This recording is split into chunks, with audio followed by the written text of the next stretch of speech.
Hey guys, welcome back to the channel, and today we're going to be reacting to the most shocking disbandments of 2024.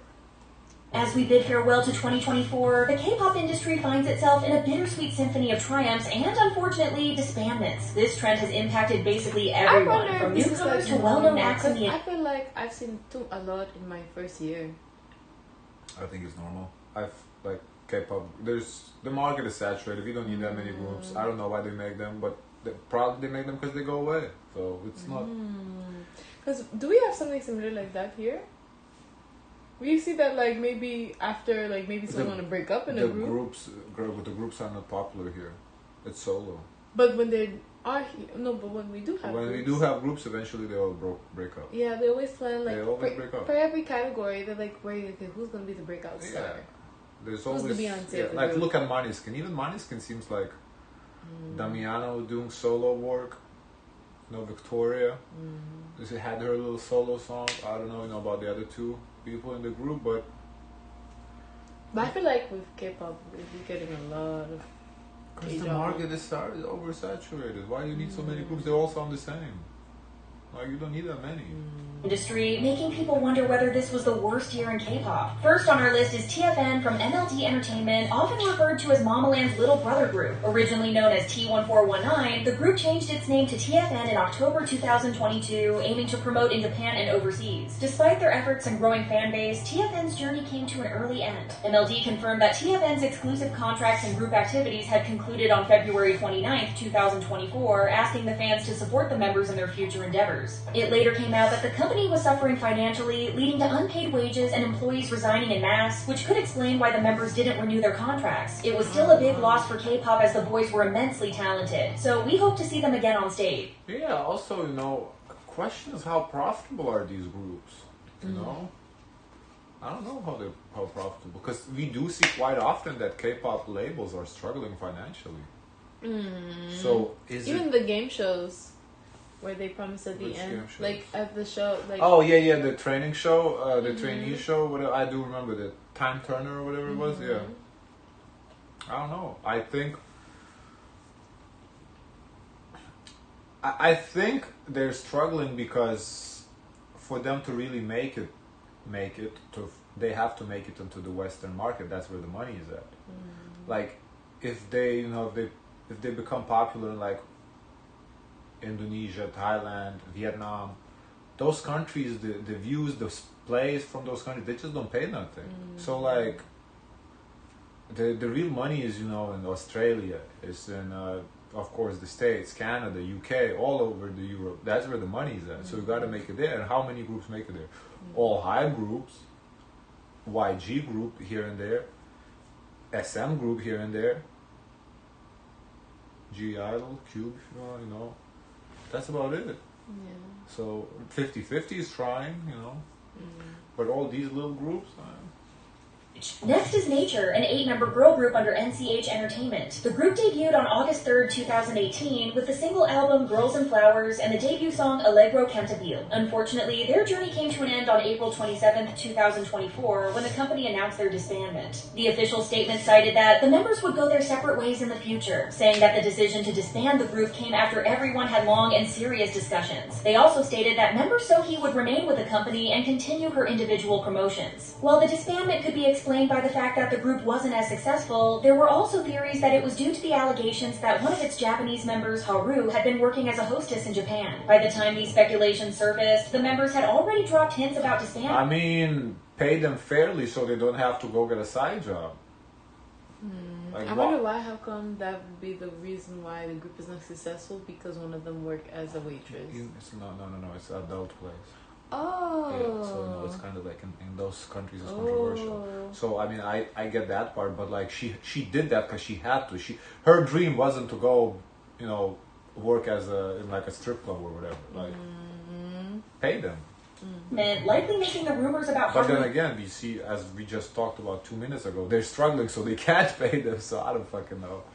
The nail in the coffin. Then we have Pink Fantasy. The group debuted on October 24, 2018 with the digital single Iriwa. The group was mostly known for its unique concept, initially including a masked member, Daehwan, whose identity was kept hidden by a bunny mask. The horror aspects of their concept also got a lot of attention, but unfortunately, the group was never as successful as it should have been. The group initially went through a temporary hiatus in January 2024 due to member graduations and restructuring. Concept with the mascot in it too as well. Yeah, same like Ado, the hidden she hides her face.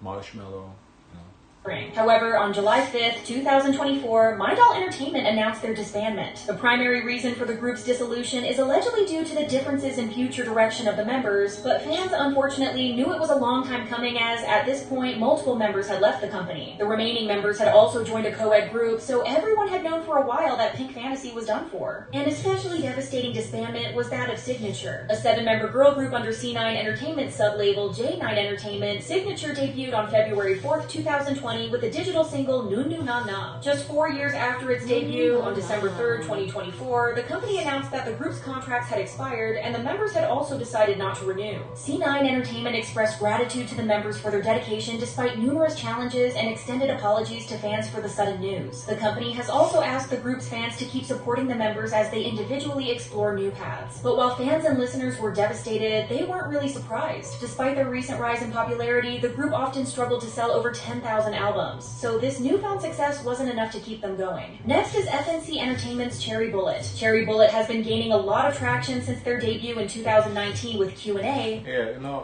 the thing is, I say there's too many groups, and I say that about the groups I know. I don't even know none of these groups. Signature I've heard of, but that's about it. So it's like there's way too many groups. They stood out with their unique blend of sweet visuals and powerful performances, but poor management and stiff I guess the difference is it's not that you can't, make music if you want to, if you have freedom to do what you want. But just like here in the States, people make a group like a rock band because you have a passion for it. So you start in your garage, you go do like a local bar, concerts, you do it by yourself. So there's no financial investment. Here, it's like you're on the clock. They put money into you, you gotta produce.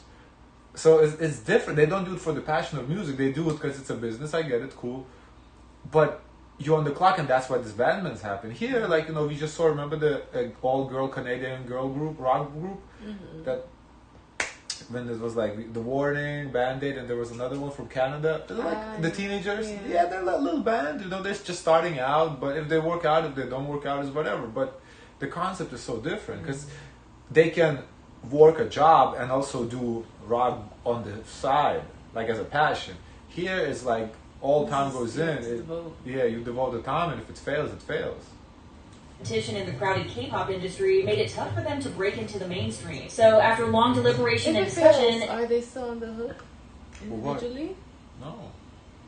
Unless, what if the company goes bankrupt? If they still have a contract, then the creditors, they can. Yeah. But that's how I think of disbandment. No, not just like renewal. Disbandment means the contract. Well, okay, not disband, but like. In a lot of these cases, the contract just expired. So, contract expired, the ties are cut. Okay. FNC announced that Cherry Bullet's activities would come to an end on April 22nd, 2024. The agency expressed gratitude for the love and support from fans and asked for continued support. Expire and you still owe money. I don't think so. I think. Or it's already budgeted for that time. Yeah, I think. Yeah, I think you can't owe money when the contract expires, because otherwise they would keep renewing it. Or there would be like a clause: contract cannot expire if there's a balance due. Something along the lines.